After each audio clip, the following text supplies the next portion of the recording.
2, 1. The following Pulpery podcast is brought to you by The Goddamn Sauce. Go to thegdsauce.com for details to order all the sauces to replace your ordinary condiments. Welcome to the Pulpery Sportscast with Brock and Ben.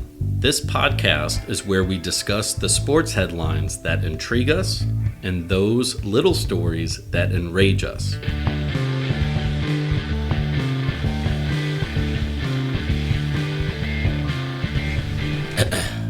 Well, the Saints did not disappoint last Thursday.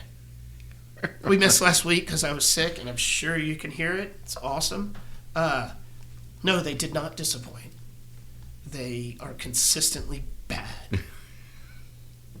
I guess meeting low expectations is not disappointing now. Correct. And when you say that, when it's a night game in the city of New Orleans, and you go out there and poop.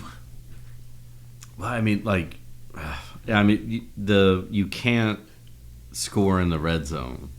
That part's bananas to me. Like, you get to the 20-yard line and nothing. After stepping on your dick the whole way, like failing upwards to get to the 20-yard line. Yeah.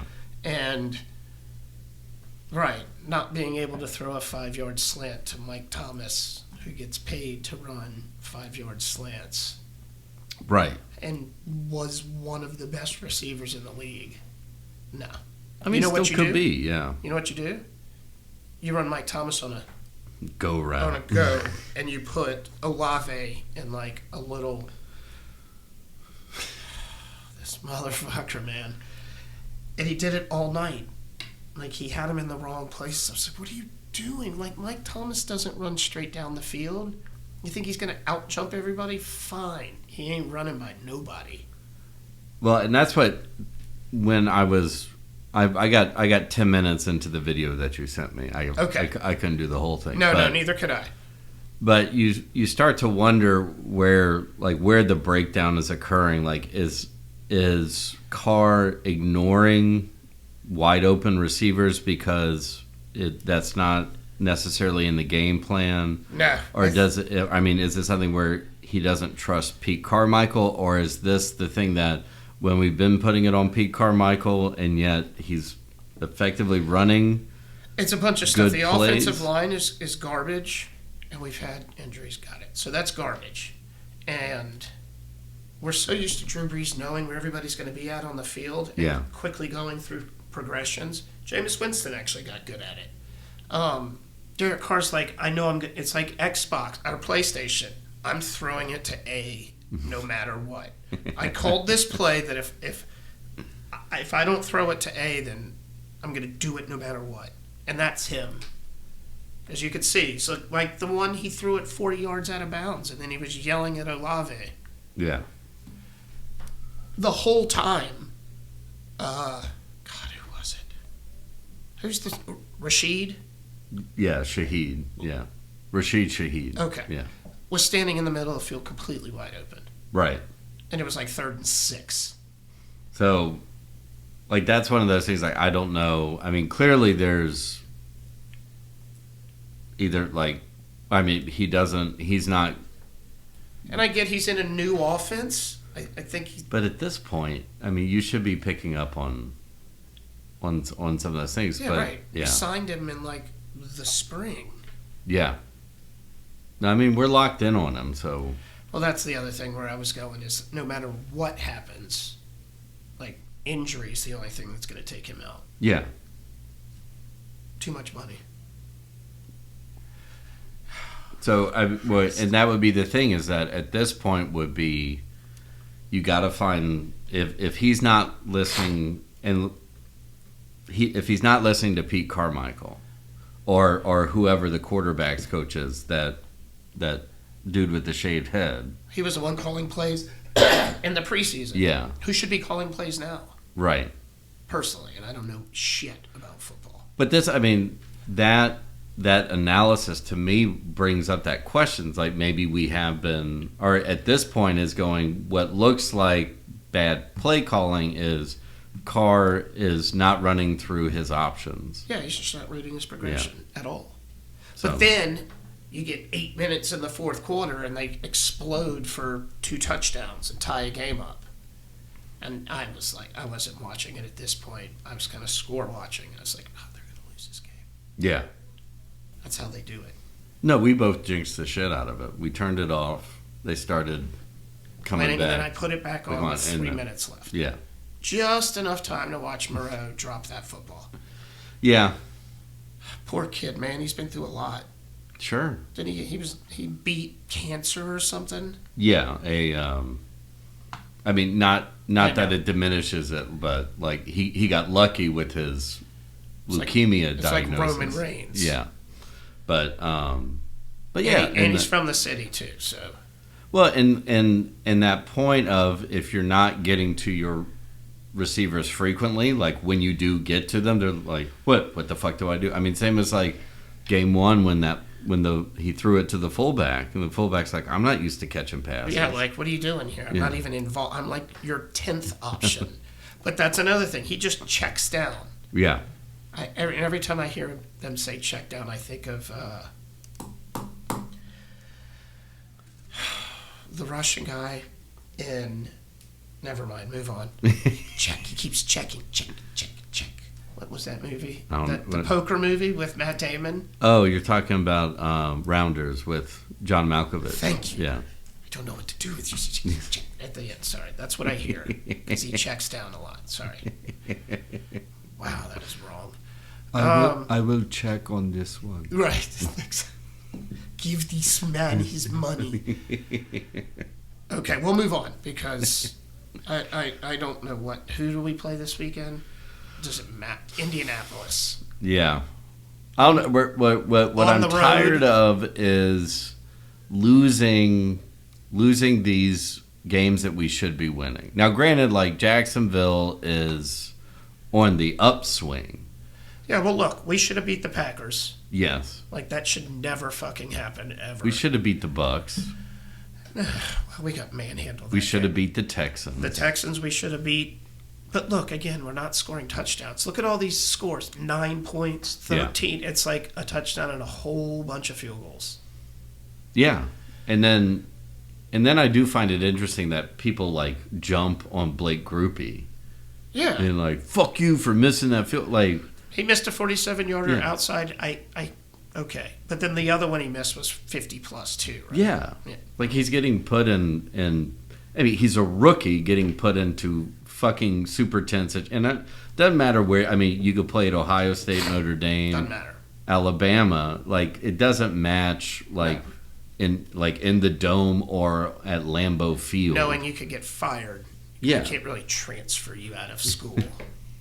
You know, you're still going to go get drunk after the game. And it's college. College, you only expect to make like 50%. Right, from like 37 yards in. If you're like a 60% field goal kicker in college, you're a Hall of Famer. That's why Groupie's playing for the Saints. Yeah. But happier news. Yeah, just real quick, I'll get this. Patrick Bamford, he's getting long in the tooth. How old is he? Like 32 or something. Maybe, dumb. yeah, if that. I may look it up in a minute. All right, other than that, sorry, he just had a couple of plays inside the box where he was just like octopus or like baby giraffe. Like he just couldn't get the ball out from under his feet. He's not on the same page as Perot and Jorginho, who's having it's his debutante ball this year. Although Crescencio decided to put on his show and this past weekend. That pass from Dan James, was it the first goal?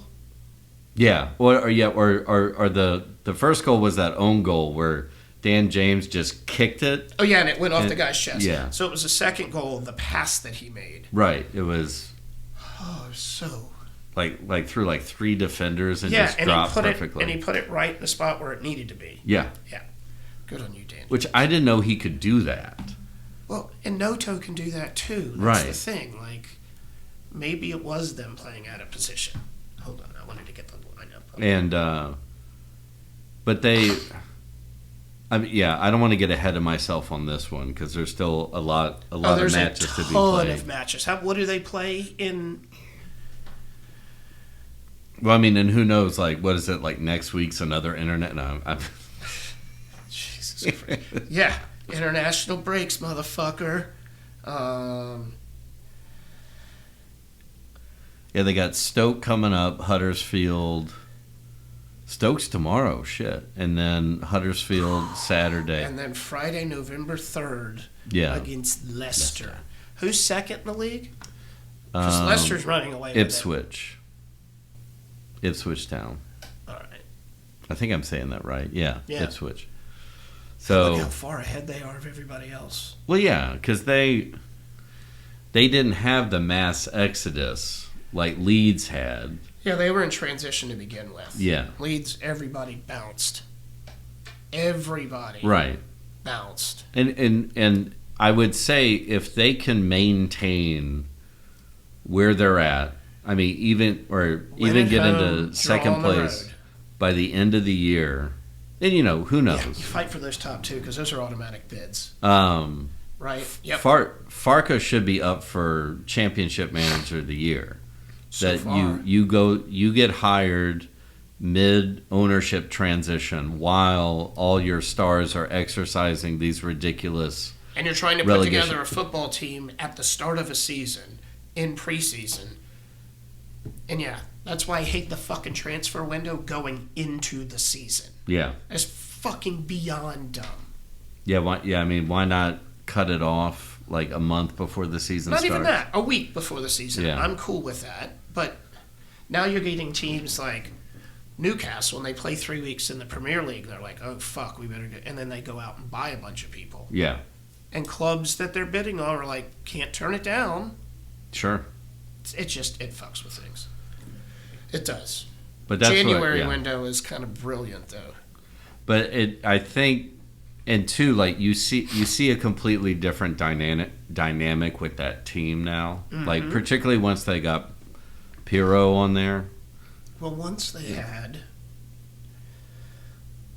and now they know who their best 11 is. Here we go, finally. Right.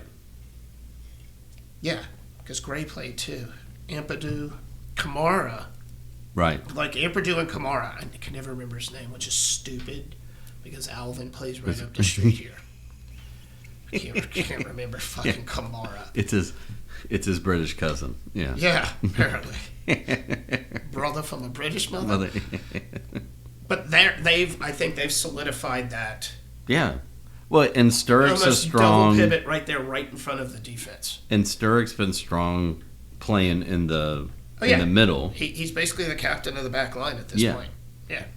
I'm good. Which, I hate that for Cooper, but, Cooper, Ayling, and Bamford. Correct. Love you all. And they, like this game, they all got to come on at the end. You need that veteran leadership on how to see out a game or go get the game. Well, sure. And if all you're doing is sitting back, chipping it out, like those guys, they got the knowledge and they don't have to bomb up and down the field. No. So situational football at that point. But, they've locked into this. Who's their formation. midfield now? Well, Kamara and Ampadu. And then it's Pirro in the middle, Somerville and Dan James. Because they do 4-2-3-1. And then Reuter's up front. Right. But Reuter and Pirro. Right. Flip on the pyramid, and James and Somerville, it's like they've got carte blanche to do whatever they want up front. As long as they can cover their defensive responsibilities. I'm okay. Somerville, I take back everything I've said about you. He those 2 goals he plays. He balled out. And he's been slowly doing that. He still has a fucking brain fart here or there. Sure. But, he's showing out. And I love it. Well, and it seems, I get it, like, we want to take this time to thank you for supporting the Pulpery Podcast. We are available on all podcast platforms, so please follow us and turn on the downloads. You can always delete them later. If audio is not your thing, we are on YouTube. Check out our page and hit the subscribe button, like our episodes, and share with all your friends. Follow us on all the socials for our latest content and additional takes on the latest stories and news. If you need a change for your taste buds, go to thegdsauce.com and change the way you think about the way you eat. From their signature goddamn sauce to their ghost pepper sauce, they have everything you need to rethink condiments. Help support an independent business by getting rid of your same old condiments and boss up with the goddamn sauces. I'm ready to talk about Come get your boys. Juventus. So it's been 2 weeks, right? So in that time, let's see where to begin. Paint me a word picture, Brock. So Pogba definitely failed his second doping test. Yeah. Fagioli. Right. Does that get him out? Like, does that negate the contract? Yeah. Okay, so they don't. I think they're working out termination Yeah. contract. Who the fuck knows? Somebody's got to pay somebody, I'm sure. It's Italy. Pogba's probably got to pay them back. Yeah, something. Something has to happen. Or like whoever Pogba's voodoo witch doctor. At any rate. He never should have gone to Man United. That's what brought him No. down. Yeah, he should have just stayed with you all. Yeah. We And don't then- want a Champions League. And kept going back home and winning World Cups. Fucking idiot. Yeah. Although he's rich, so who cares? So international break. The three young Italians. Yeah. That I love. God damn it, do I love them? All gone? No. So Fagioli was the first for this betting. Oh, yeah. Betting on matches. Fucking dumb kid. But, I mean, like, is it like, really nefarious? Or is he, like, running a parlay on an app? No, yeah, he was just running the stuff on the app. Exactly. How do you advertise for that shit and then make it illegal for your players to do it? That's so stupid. And he's 20. 19. That'd be like 20. Making it illegal for players to drink Gatorade on the side. Yeah, exactly. Like, they can't stupid. have their spritzer Yeah. over there. So they're not drinking still water. They're drinking whatever it is with bubbles. So, and then when they were, like, he came forward. I mean, that's what it is. Such passion about water. Well, I'm upset because these three kids, the cornerstone of Italy's team going forward. So Fagioli got in trouble, and the whole thing, it came out that Sandro Tonali and oh my God. Now you can't do the names, but if they were hockey names, you know them like that. Tonali and I don't know. He plays for one of. God, I'm a fucking idiot. At any rate, the other two kids are fine. They're good. They got sent home from international break, but they're playing for their club teams. I'm gonna fucking shoot myself until I find this. This is what anxiety does to you all people. And I'm going to throw up when I see his name. Zanillo. Nico is his first name. How the fuck do I not know that? So anyways, so yeah, that's what I've been dealing with off the pitch. Yeah. So then this weekend, we have to play Milan, past weekend. Milan, big match, Juve back, and Danilo's hurt. All that other, we don't have a midfield anymore because two of our starters are now. So Fagioli got banned for 8 months. Jesus. Well, they were talking about 3 years at first. So 8 months. So he's basically done for the season. I think he can come back like the last week of the season to play a match. My last question about that, was he using the app that they advertise in the stadium? I don't know. I don't know what app, because I don't think they said it because they didn't want to be, oh, he's using that one? Yeah. So fucking sign me up. So, so I don't know. God, that's a great question. I want to know. Yeah. Now, what he was using.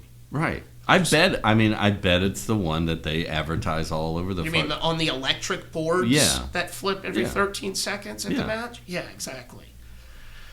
So, it was not pretty at times. Defensively, it reminded me of Juventus of about 4 years ago when they were decent and they would score a goal and then sit back and defend. Yeah. So, there was a red card about the 40th minute on Milan.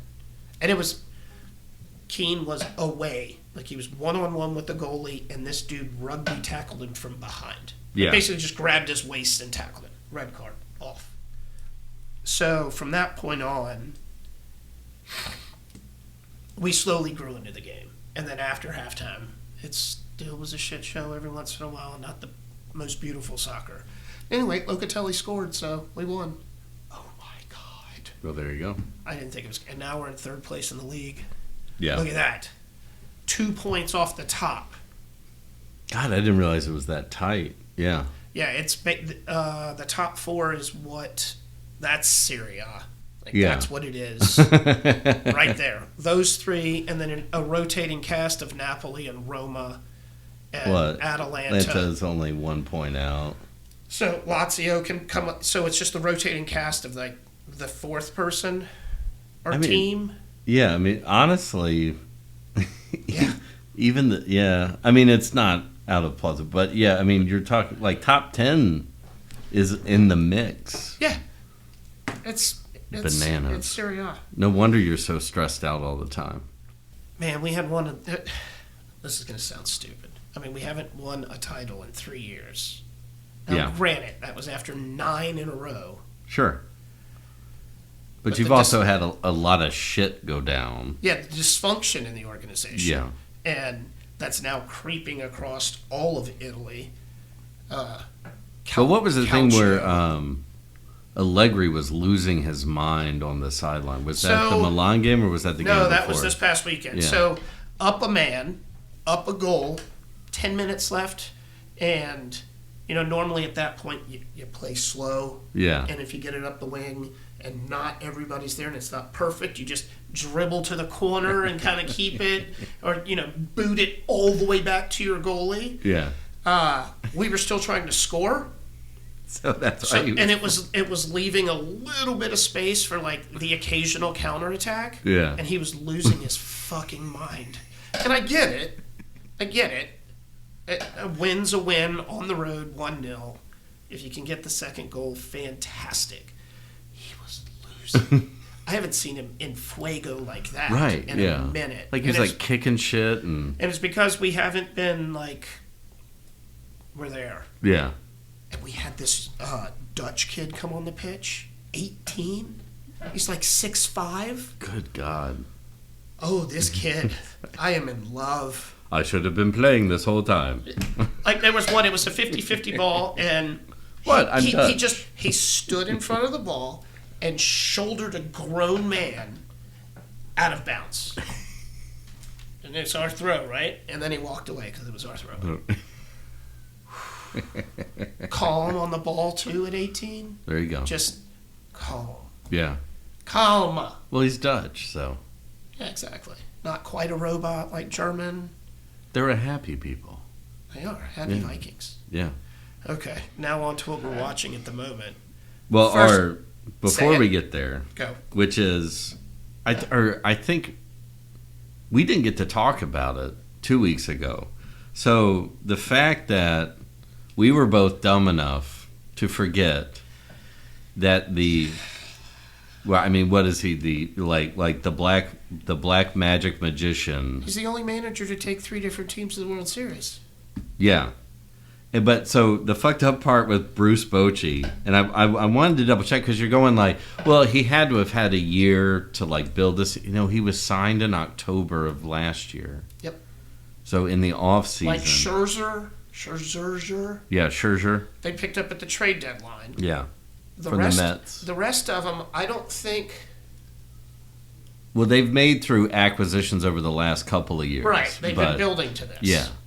But I mean, but like that's the thing. Like the Padres were garbage until he comes in. Yep. And then they were.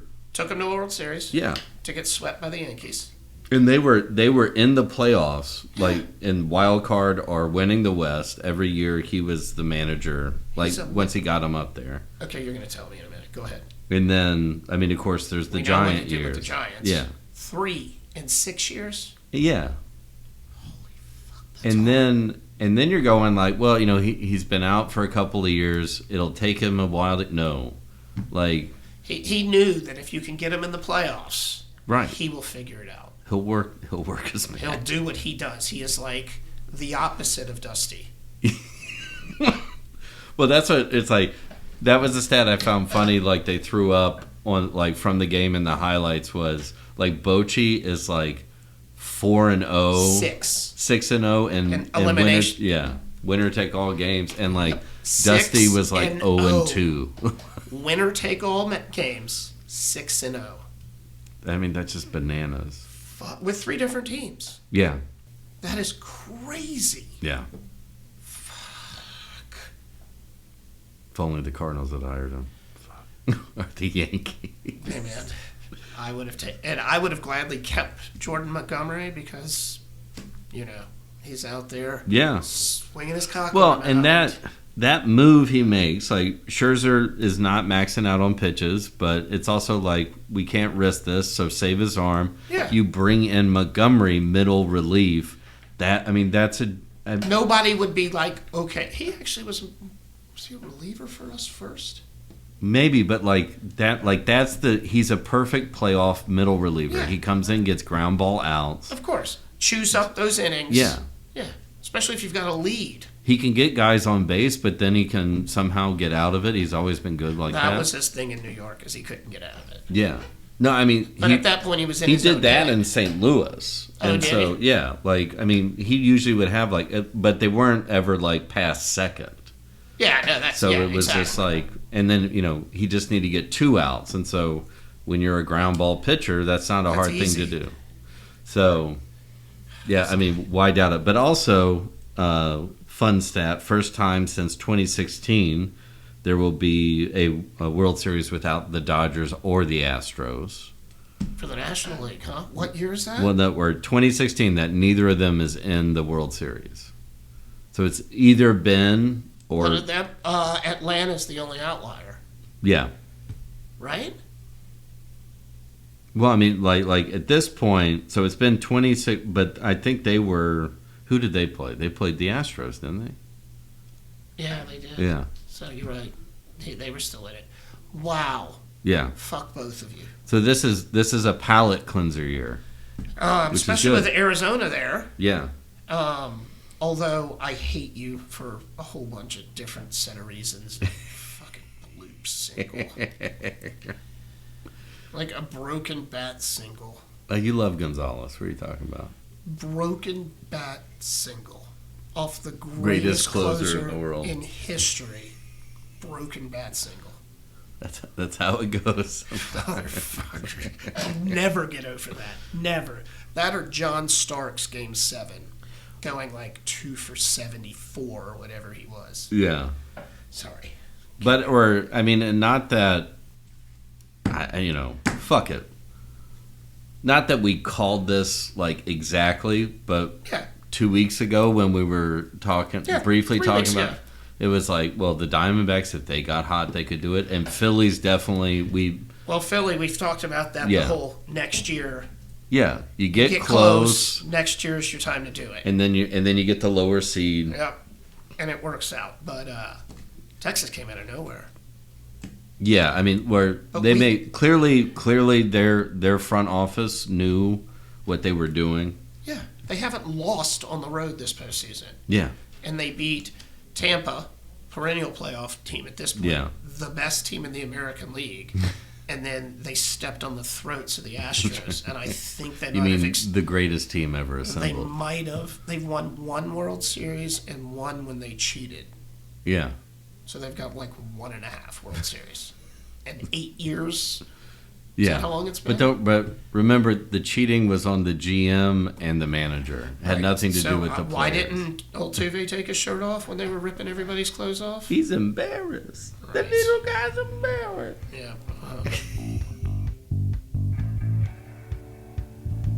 The following Pulpery podcast is brought to you by The Goddamn Sauce. Go to thegdsauce.com for details to order all the sauces to replace your ordinary condiments. Pulpery is a privately produced podcast by Brock Ryder and Ben Grimmie on social media and photography by Beck Ryder, original music by the Heisenberg Compensators.